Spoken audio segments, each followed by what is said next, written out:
ոչ թե ընդդիմությունը պառակվում է, այլ ընդդիմությունը մակրվում է, կամ գուցե բառը մի քիչ սխալ ընտրեցի, զդվում է,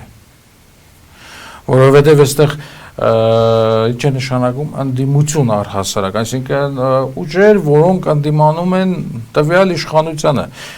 Այստեղ քանի որ մեր սովորական շարքային քաղաքացիների, գիտակից քաղաքացիների նպատակը մեկ բան է,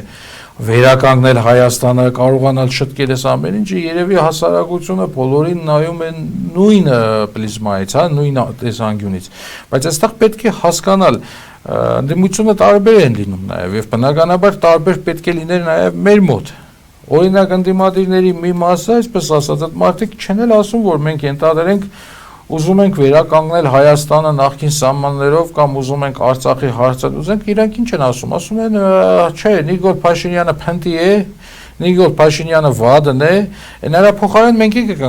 կկառավարենք, մենք ավելի կոգիկ հագնված կլինենք։ Այ Փաշինյան դու մի եղի, մենք կկառավարենք։ Կանենք այն նույն բանը, ինչ դու ես անում, բայց կանենք ավելի գեղեցիկ, ավելի սիրուն ու